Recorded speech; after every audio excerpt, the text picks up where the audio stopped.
ప్రస్తుతం మన chief of defence స్టాఫ్గా పనిచేస్తున్న జనరల్ అనిల్ చౌహాన్ అండ్ అదేవిధంగా చీఫ్ ఆఫ్ నేవల్ స్టాఫ్గా పనిచేస్తున్న దినేష్ కుమార్ త్రిపాఠి వీళ్ళిద్దరూ కూడా ఈ మంత్ ఎండ్కి రిటైర్ అవ్వబోతున్నారు. సో వీళ్ళిద్దరి ప్లేస్లోనూ కొత్త చీఫ్స్ని అపాయింట్ చేశారు. కొత్త చీఫ్ ఆఫ్ డిఫెన్స్ స్టాఫ్ లేదా సిడిఎస్గా ఎవరిని అపాయింట్ చేశారంటే ఎన్ఎస్ రాజసుబ్రహ్మణ్యని అపాయింట్ చేశారు. ఈ చీఫ్ ఆఫ్ డిఫెన్స్ స్టాఫ్నే తెలుగులో భారత సాయుధ దళాధిపతి లేదా భారత త్రివిధ దళాధిపతి అంటారు. సింపుల్గా చెప్పాలంటే మన ఇండియాలో ఉన్న 3 సాయుధ దళాలకి ఈయన అధిపతిగా ఉంటారు.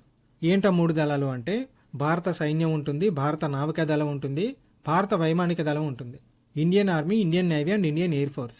ఈ 3 ఆర్మడ్ సర్వీసెస్ని కోఆర్డినేట్ చేసే పర్సన్ ఎవరంటే చీఫ్ ఆఫ్ డిఫెన్స్ స్టాఫ్ లేదా సిడిఎస్. యాక్చువల్లీ మన భారత రాజ్యాంగం ప్రకారం మన భారతదేశంలోని త్రివిధ దళాలకి అధిపతి ఎవరంటే భారత రాష్ట్రపతి, ఆర్టికల్ 53. కానీ ఇక్కడ ప్రాబ్లం ఎక్కడ వస్తుందంటే రాష్ట్రపతికి ఇది ఒక్కటే డ్యూటీ ఉండదు కదా. సో ఎమర్జెన్సీ సిచ్యువేషన్స్లో 24/7 ఈ 3 దళాలని కోఆర్డినేట్ చేసి ఫాలో అప్ చేయడం జరిగే పని కాదు. సో ఈ 3 సర్వీసెస్ని కోఆర్డినేట్ చేయడానికి 2020లో మొట్టమొదటిసారిగా ఈ చీఫ్ ఆఫ్ డిఫెన్స్ స్టాఫ్ అనే పదవిని క్రియేట్ చేయడం జరిగింది.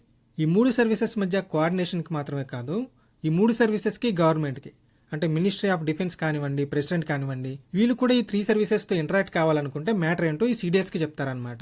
అండ్ ఈ సర్వీసెస్లో ఏమైనా ఇష్యూస్ ఉన్నా కూడా ఈ సిడిఎస్ ద్వారానే బ్యూరోక్రసీని అప్రోచ్ అవ్వడం జరుగుతుంది.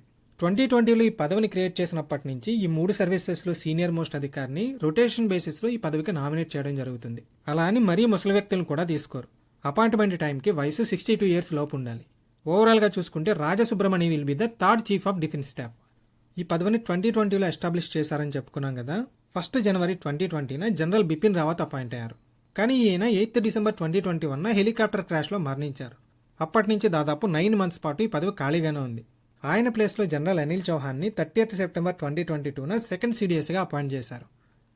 Actually chief of defence staff యొక్క పదవీ కాలం ఎంత అని అడిగారు అనుకోండి, ఆన్సర్ ఏంటంటే 3 ఇయర్స్. అపాయింట్ అయినప్పటి నుంచి 3 సంవత్సరాలు ఈ పదవిలో ఉంటారు. అండ్ రిటైర్మెంట్ ఏజ్ వచ్చేసి 65 ఇయర్స్. ఈ రెండింటిలో ఏది ముందైతే అది. సో ఈ లెక్క ప్రకారం చూసుకుంటే అనిల్ చౌహాన్ 30th సెప్టెంబర్ 2022 ఈ డేట్ నుంచి 3 ఇయర్స్ అంటే 30th సెప్టెంబర్ 2025కి రిటైర్ అయిపోవాలి. కానీ ఈయన పదవిని 30th మే 2026 వరకు ఎక్స్టెండ్ చేశారు. సో ఇప్పుడు ఈ అనిల్ చౌహాన్ ప్లేస్లో ఎన్ఎస్ రాజసుబ్రహ్మణి న్యూ సిడిఎస్గా అపాయింట్ అయ్యారు. ఈయన 31st మే 2026 నుంచి బాధ్యతల్ని స్వీకరించడం జరుగుతుంది. నెక్స్ట్ ఇంకొక న్యూ అపాయింట్మెంట్ ఏంటని చెప్పుకున్నాం, చీఫ్ ఆఫ్ నేవల్ స్టాఫ్ భారత నావికా దళాధిపతి. ప్రస్తుతం ఈ పదవిలో ఎవరున్నారంటే అడ్మిరల్ దినేష్ కుమార్ త్రిపాఠి ఉన్నారు. ఈయన కూడా ఈ మంత్ ఎండ్కి రిటైర్ అవుతున్నారు. సో ఈ దినేష్ కుమార్ త్రిపాఠి ప్లేస్లో న్యూ చీఫ్ ఆఫ్ నేవల్ స్టాఫ్గా ఎవరు బాధ్యతల్ని స్వీకరించబోతున్నారంటే అడ్మిరల్ కృష్ణ స్వామినాథన్. సో మన కొత్త chief of naval staff Krishna Swaminathan. Armed ఫోర్సెస్కి సంబంధించినంత వరకు మనం గుర్తుపెట్టుకోవాల్సిన నేమ్స్ 4 ఉంటాయి. First and most important, supreme commander of the Indian armed forces, భారత సాయుధ దళాల సర్వసైన్యాధిపతి ఎవరంటే Droupadi Murmu. Next chief of defence staff ఎవరంటే N S Rajasubramaniam. Chief of army staff general Upendra Dwivedi.